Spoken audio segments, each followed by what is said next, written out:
Open Market is sponsored by AdLib, the self-serve DSP solution making advertising easy. What do the world's largest demand-side platforms have in common? They're effective, but they require large annual contracts and spend minimums. With AdLib, growing agencies get a single platform that connects to every top global DSP with no contracts, no spend minimums, and G2's #1 ranked support. That means access to the entire universe of TV, digital out-of-home, audio, display, video, and native without a hassle and with no blind spots. It's incredibly easy to use, plus it can automate most of the work your team spends hours a day doing manually. Get the most powerful media buying technology without the barriers to entry. Check out AdLib at getadlib.com today. What's going on, Joe?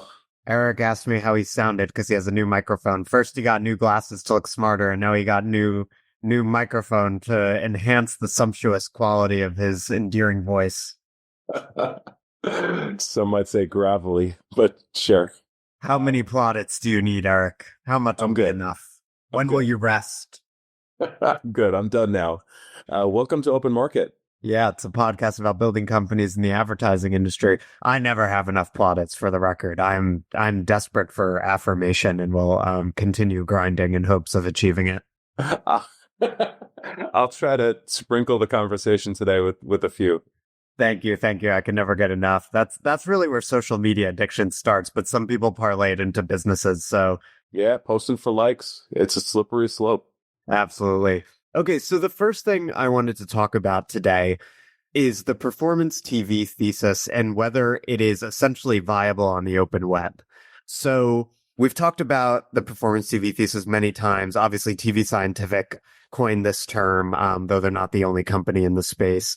And basically their thesis is, like, CTV is a $30 billion category today. Linear is 60. CTV is expected to grow to like 48 or something by 2028 as it eats the dollars from linear. But they think the opportunity might be an order of magnitude larger than that. So not, 10 or $20 billion in growth, but 100 or 200 billion if CTV can eat some of the performance dollars that are currently locked up in search and social, which are combined like $500 billion category. So their thesis is that those dollars, which are coming from performance-oriented, mainly like e-commerce advertisers and SMBs, are actually like dying to go elsewhere. They're just looking for a home on channels that aren't as saturated and that aren't as dominated by monopolies and therefore come with better pricing dynamics. And obviously, TVSci is doing that with CTV. They have 100 or so e-commerce advertisers they're working with. Another company that does a similar thing, performance CTV for performance advertisers, is Mountain. And Mountain filed an S1 ahead of their IPO this week. They have $226 million in ex-TAC revenue. And very interestingly, 92% of their advertisers, they claim, are new to TV. So that would seem to be a huge proof point for performance TV. First, let me get your reaction to the Mountain S1 and what it indicates about performance TV. And then we can talk about the opportunities to do the same thing on other channels, e.g. display in the open web. Yeah, sure. I reviewed the S1 as well. Ari Paparo did a great actual breakdown of the S1 in the Marketecture newsletter. By the time folks listen to this, you'll have to search in the archives a little bit, but it's really good. And basically what you said are the highlights, right? So it's like, north of $200 million in revenue. The majority of the advertisers are first-time advertisers to CTV, and they think they have the profile to go public, which is great. Obviously being an investor in companies like TV Scientific, the more we see companies get out, I think is the term that bankers use, and have successful IPOs, the better. I wonder if the 92% being new to CTV is validation of one part of your thesis versus the entire thesis, right? So it's, I think what you said was performance marketers and mid-market advertisers, perhaps even SMBs, are interested in testing out new channels. That 92% number certainly validates that, right? Like they're able to, just like get advertisers who never advertise on CTV to advertise on CTV. I think that's great. The question is, what do those advertisers do after an initial campaign, right? Like what is the renewal rate? What is the, net revenue retention rate? Like there's a couple of different metrics to look there. And frankly, I didn't see that in the S1.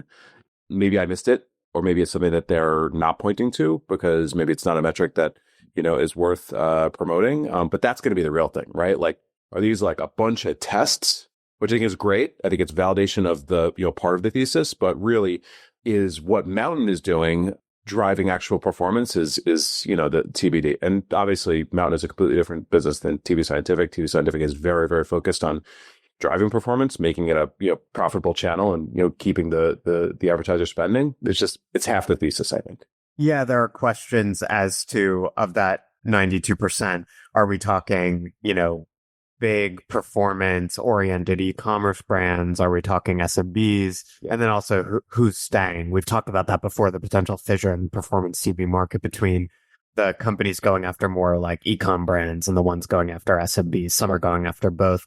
So that's interesting. I think there's another question of like the prevailing take these days is that the open web is dying. It's on the decline. Obviously it's still a big business, still a lot of money being made and to be made there, but it's going through long-term contraction and at the very least not growing nearly as fast as like, a CTV or a commerce media. And then of course you have like search and social, which remain robust businesses. And there'll also be an AI version of search. I guess there is a question with the whole performance TV phenomenon. And this is something I've been thinking about.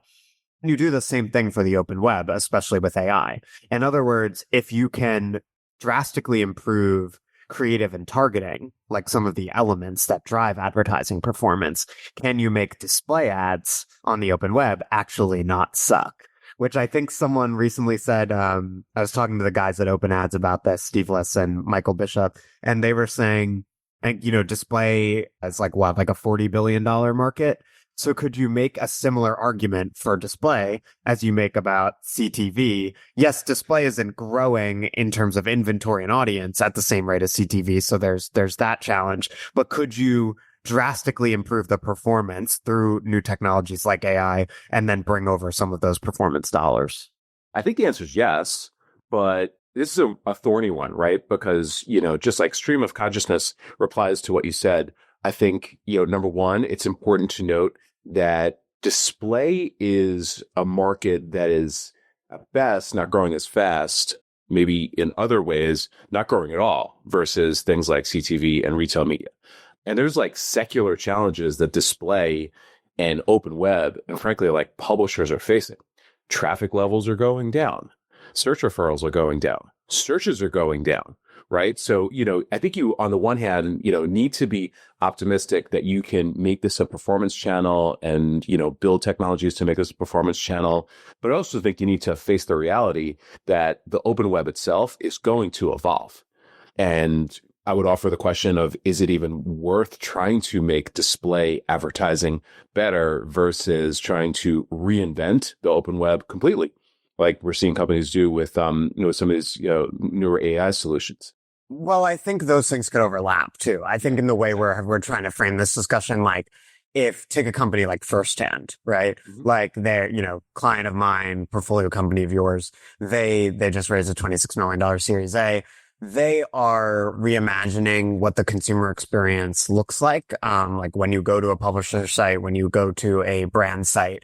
And therefore also how advertising looks. Instead of the sort of, speaking of improving the performance of a display ad, they're transforming that sort of static, shitty display ad into like a more three-dimensional interactive experience informed by the publisher or the brand's data or both. So those sorts of innovations might make performance on what I'm calling the open web much better. And so the contrarian take might actually be that the same performance thesis that's playing out on TV might be able to play out on the open web despite apparent pressures from AI. It could actually be AI that saves advertising on the open web by driving better performance. The question is, what happens in the middle? Because it's going to be a while. I don't know if it's going to be 1 year, 3 or 5 years until everything is presumably reinvented by AI. What happens to that 40 billion odd spend that the open ads guys were talking about that is like core display programmatic? And I would say that, look, if you were able to make ads easier to build, you were able to make buying far more accessible in terms of the actual demand side platforms. If you're able to make like campaign deployment easy, measurement easy, and actually have it, kind of provable ROI delivery, you will see more advertisers come into this space. The real question is, does that 40 billion grow, or is there a little bit of a share shift going on? we have companies that, are focused on this market. Like, it's still a big market. There's still a lot of opportunity. Some of the custom algorithm companies that, are changing buying, like, they're growing very, very fast. They're taking share from like run-of-the-mill DSPs, right? You know what I'm saying? So it's like, are these components emerging that will stitch together what the open web might look like, over the short term, and basically just kind of like do a share shift and reinvent it, where I think the real opportunity is just everything needs to be reinvented using AI and be automated, provably performant, and accessible to all. There's a question of proving the performance. There's also a question, as we said, with the performance TV category of who the actual ideal customer base for this is. So again, I was talking about this with Mike and Steve at Open Ads. Like, is it Fortune 100 brands, or is it those e-commerce advertisers or SMBs or whatever? And it could be very interesting if it is the latter. If the performance TV type thesis is viable in the open web, then that could really shift the economics by expanding the TAM of that channel. I agree. There was a tweet, an X post, gosh, so it was like a year or two ago, where somebody in like DTC X posted something to the effect of, hey, there's this giant company called the Trade Desk. Nobody I know, like, it's tens of billions of dollars. Nobody I know in DTC like buys on the Trade Desk. Why is that? And then there was like a good conversation that emerged, and basically, was pointing to, TTD serves big agencies and big brands and those types of campaigns, and they are the leader, in open web programmatic, and probably something needs to be built for the needs of performance marketers, e-com, mid-market, SMBs, to give the open web a shot to, have that type of offering. Yeah, like there's a whole ecosystem out there, obviously, of agencies who serve SMBs or mid-market, and they're doing, Facebook ads and Google ads, right. And they have nothing to do really with programmatic or the Trade Desk. So it could be, if you can bring one world into the other, then you can really expand the TAM of the companies servicing each of those sectors. PMAX is probably the closest thing to what the future of the open web in this world might look like. I mean, this brings me to a second topic of discussion, which is that we've talked about this a little bit before, and like Søren Larsen, whom we had on, founder of Crosshatch, will like say this periodically on Twitter, and he's right. But it's like, I continue to believe ad tech isn't AI pilled enough.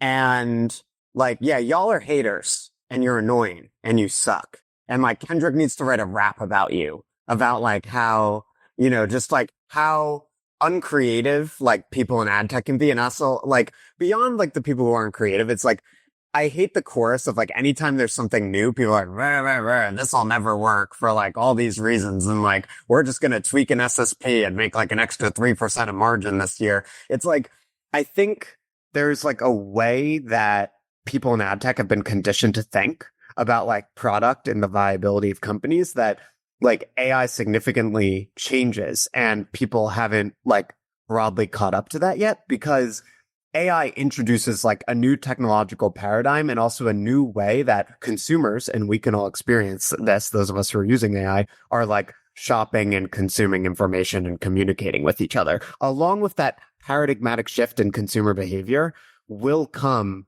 a change in technologies, and especially a change in the technologies, i.e. ad tech and martech companies who are like bringing brands to market and influencing the distribution of information. So everyone should get excited, and like SSPs, instead of like doing that 3% tweak, they should be looking at something like the Open Ads guys and be like, oh, you have like an AI native solution that can make display ads not suck? I'm very interested in that. More people should be calling people like that.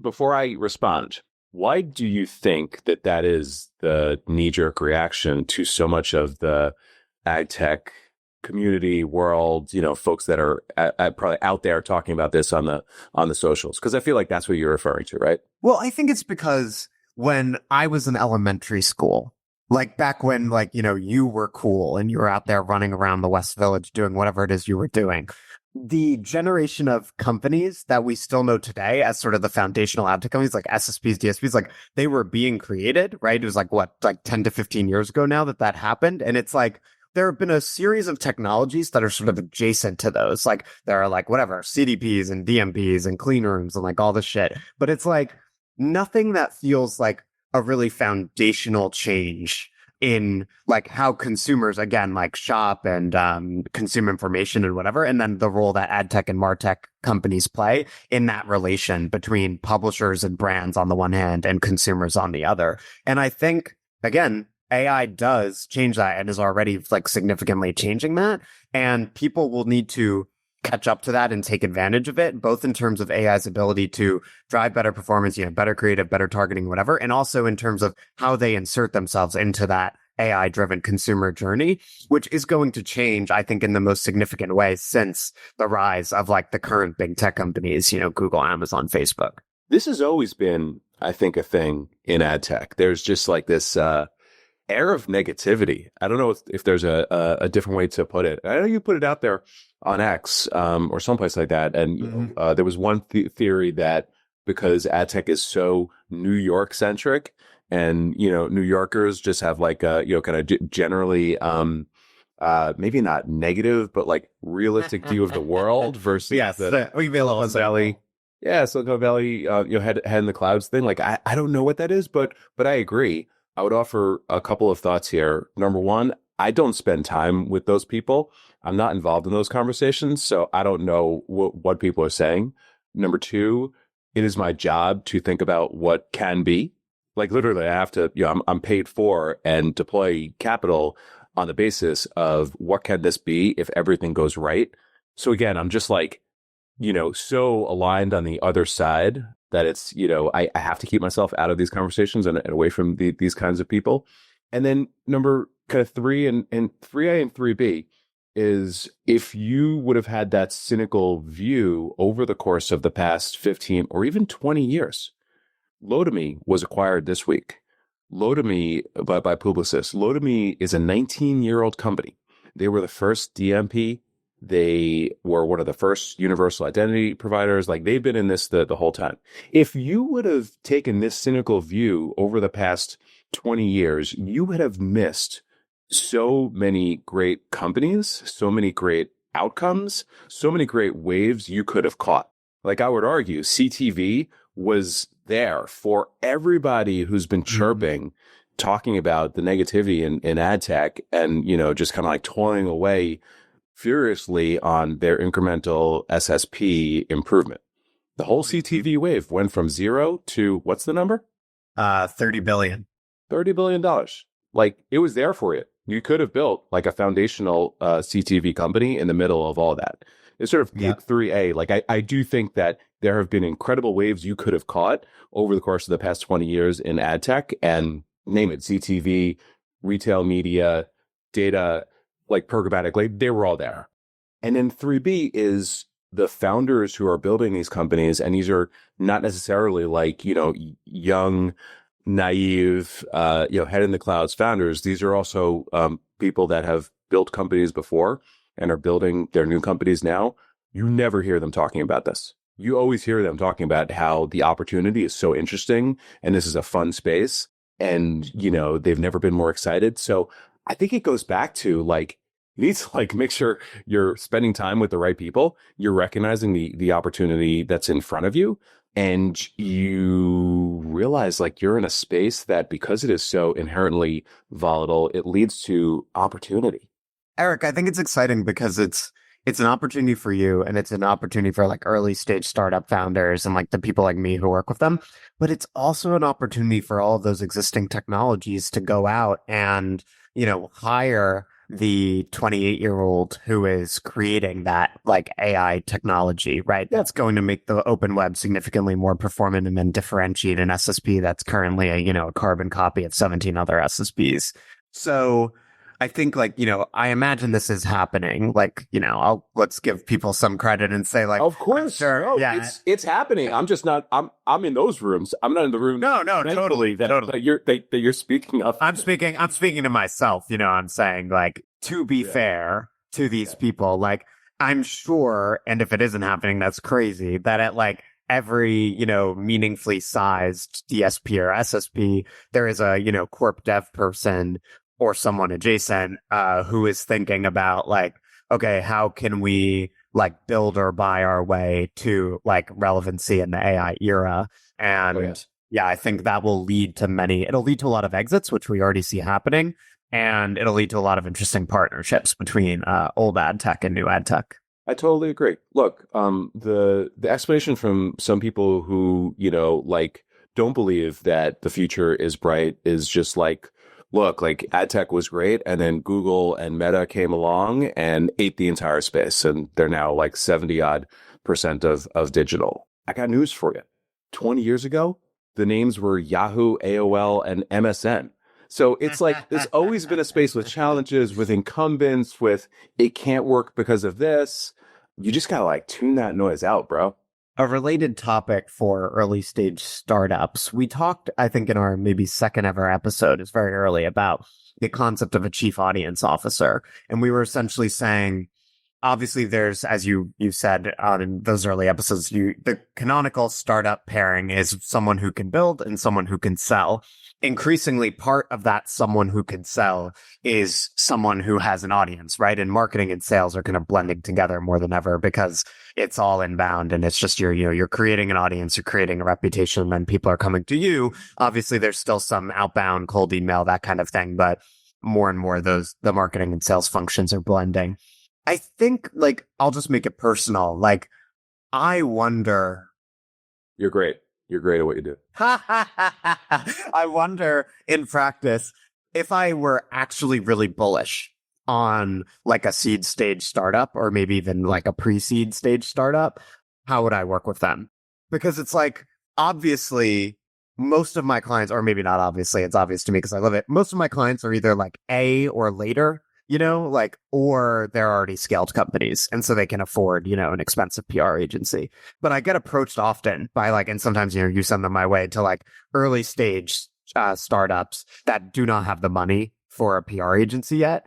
And so then I think the question becomes like, what does that actually look like? How do you actually hire like a chief audience officer? If you're really bullish on like, I want to go get someone like who has the ear of the ad tech industry, and who does this kind of work, who has their own audience and who does this kind of work with, much larger companies, but I want to get that very early. Is the answer just, you have to go do it yourself and just like, walk in the desert for a while, and if you get to Series A, then you can hire someone like Joe? Or is it there's a way to partner with someone like me, and what does that look like?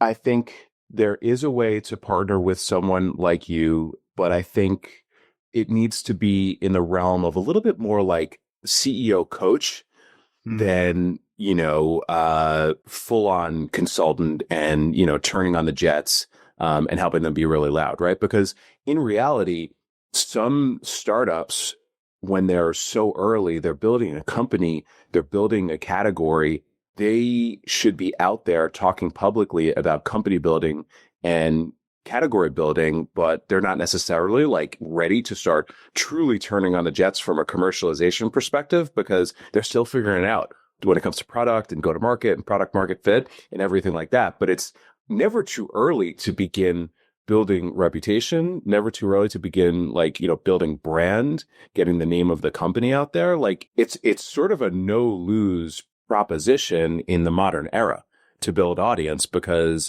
either you start to build awareness and demand for when you're really ready to rip the cover off and go to the next level, or there's just like long-term benefits from a personal perspective as well. So I think for you, you should consider, is there some way that there is a scalable, like early stage coaching program that would allow, a business like yours to serve like a lot of early stage founders? Because again, I believe the offering is there.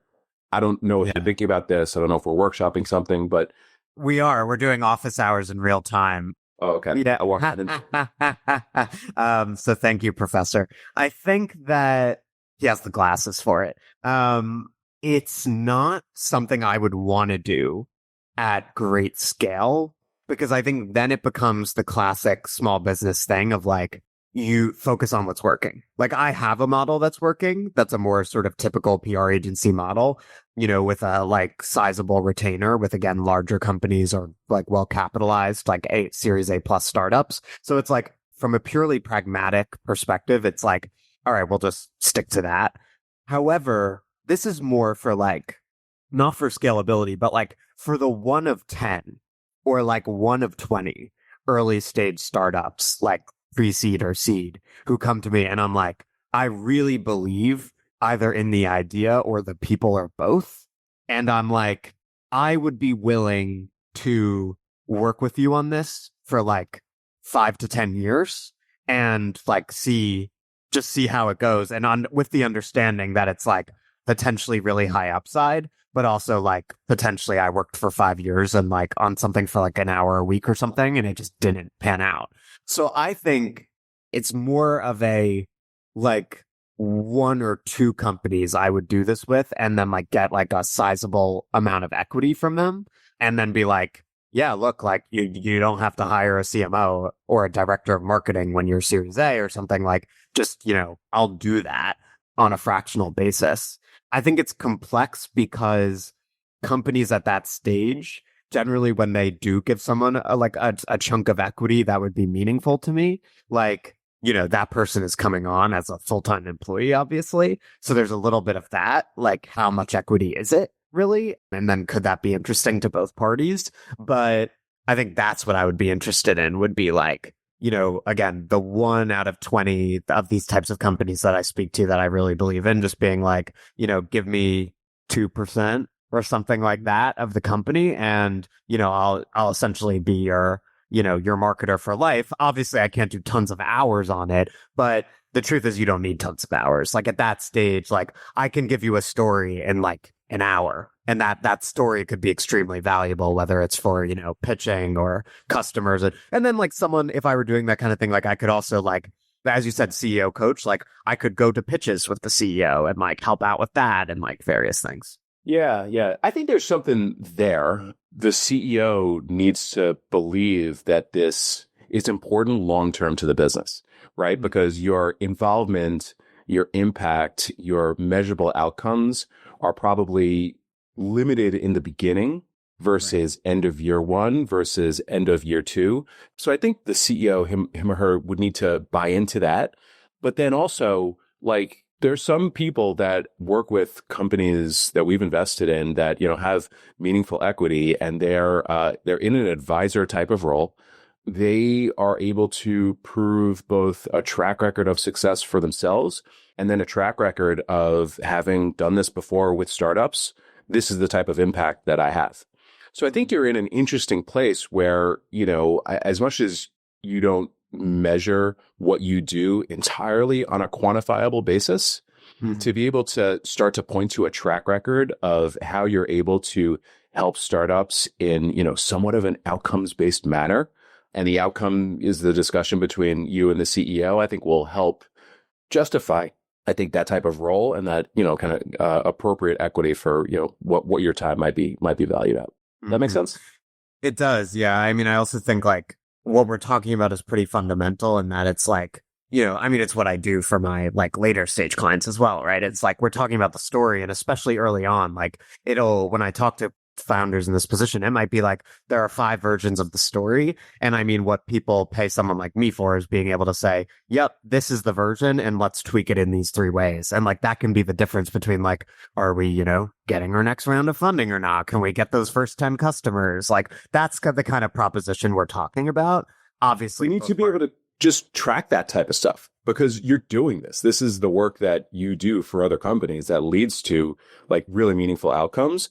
What I'm trying to say is build a library of, like A led to B, led to C, which I think makes it that much more, I think, concrete. And then the other thing, man, is the rooms that you are now finding yourself in a non-marketing capacity are also interesting. Some of the most interesting people that are working at startups that we're invested in right now, was it T-shaped or something like that? They have like a combination of a couple of interesting backgrounds. They're not just an engineer. They're an engineer that spent some time in design, right? So, for you, not just a marketing person, but a marketing person that has spent time like with brands, with media companies, with platforms. And, you might be like a little bit of a BD person in disguise because of just the network and the way that sales and marketing is blending.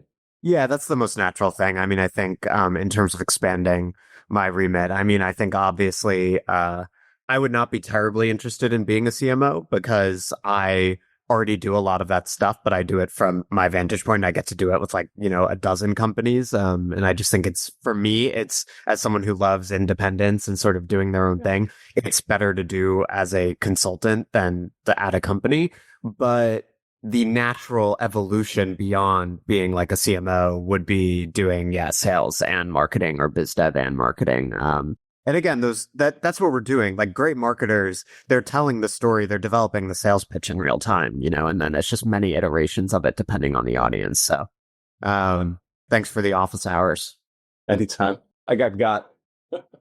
I have a last topic that does pertain to startups. This is just like more of a random thought to end on. I had this thought the other day. I was like, product market fit is like porn. You know it when you see it.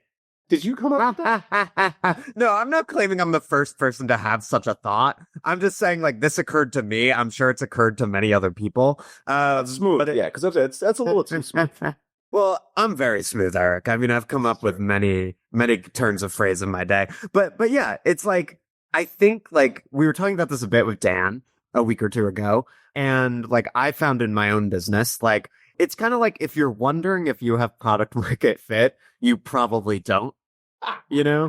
Like when you do, it becomes obvious and you're like, oh, like we're just fucking firing on all cylinders. Like the sales pitch is landing, the marketing is working, like we have a lot of inbound, like we're closing deals, the clients are really happy. Like it just kind of all comes together. And I know I've seen that over the last 12 months in my business with like my sort of revised pitch around throwing out the 2005 marketing playbook and executive evangelism and all that stuff. And then I've seen it with customers. Like sometimes I talk to early stage startup founders and it's like, we'll kind of be batting around the same ideas over and over again. And I'm like, look, the thing is, the breakthrough isn't going to come from us batting around the same ideas like once a month or every couple of weeks. Like at this point, once you've like sort of hammered out a story, like, and you've tried it out on a bunch of customers, like the breakthrough is going to come if and when we find 10 customers with whom, or it depends on the business, maybe it's 20,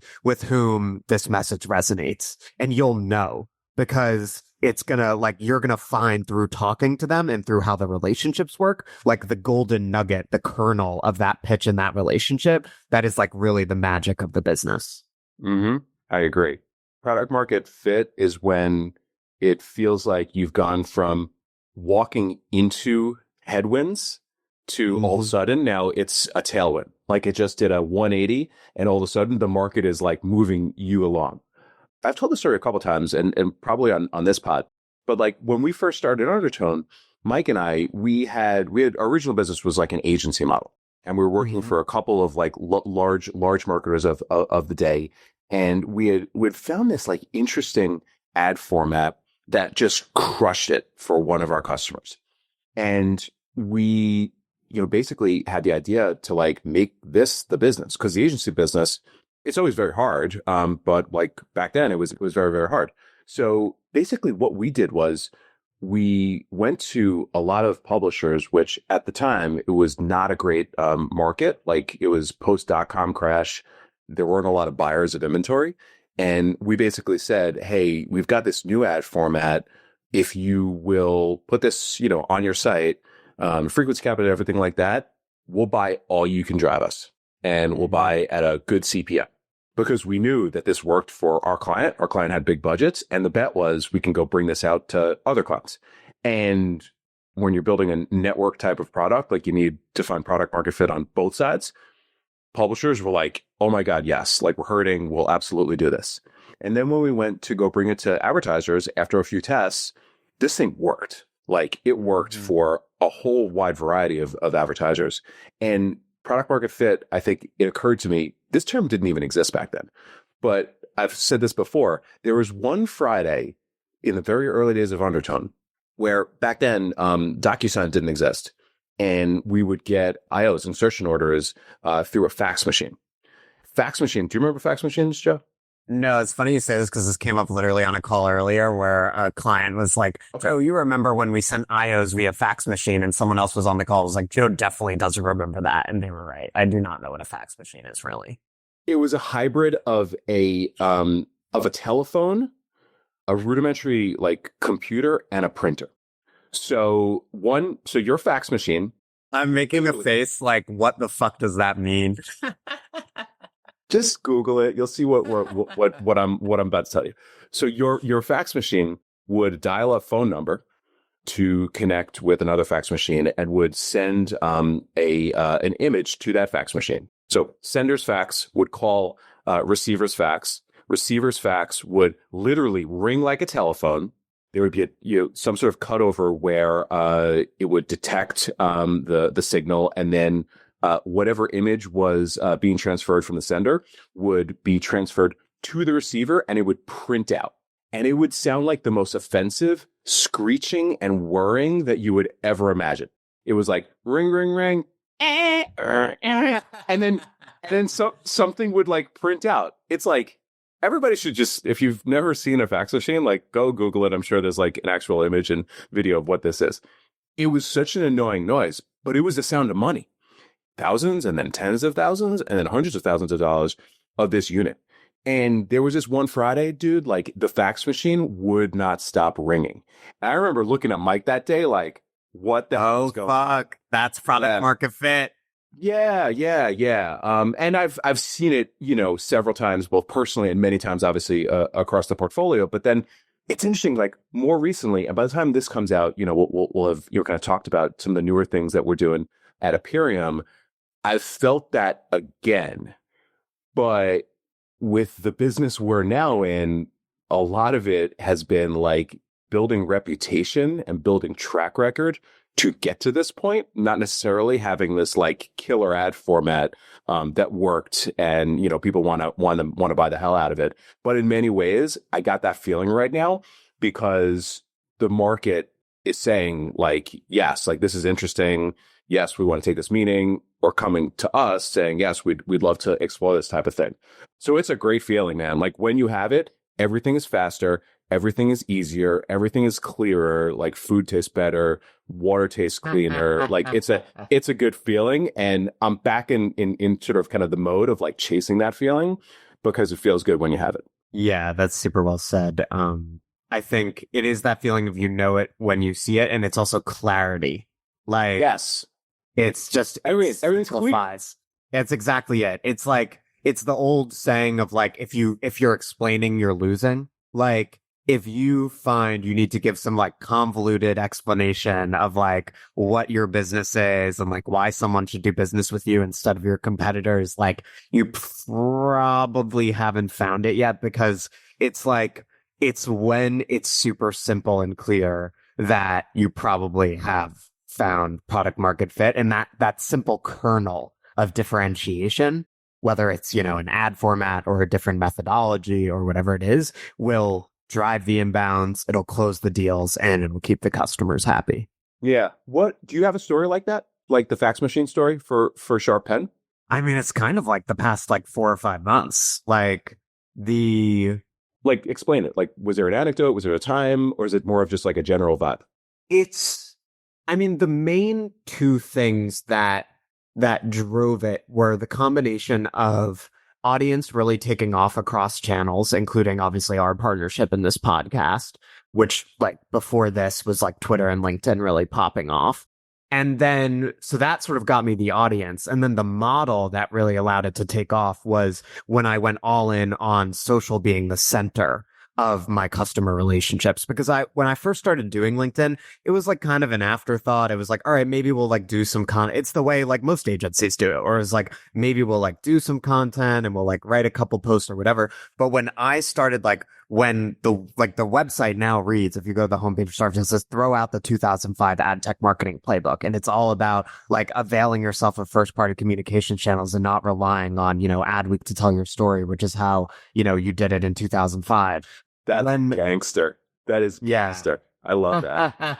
Brat, bat, pew, pew. When I centered the pitch on first party communication channels and socials in a modern approach to marketing, like the marketing worked way better. I was getting way more inbounds. The sales pitch was way easier to close. And the customers are way happier because they can tell there's a differentiated methodology compared to the other PR agencies they've worked with. And then they say to me, they're like, wow, this shit's really working. Like I was just working with Michael at firsthand, right? And it's like, his Series A post got like 600 reactions and probably like, 100,000 views or something like that. And he's like, wow, like this is a lot cooler than in the olden days when I would like, get covered by Ad Age, but then I had no idea what was happening after and like with how many people my company was resonating and whatever. Like, I'm working directly with the CEO. They see it's working. So it's like, again, it's just all of these different parts, marketing, sales, and delivery working together.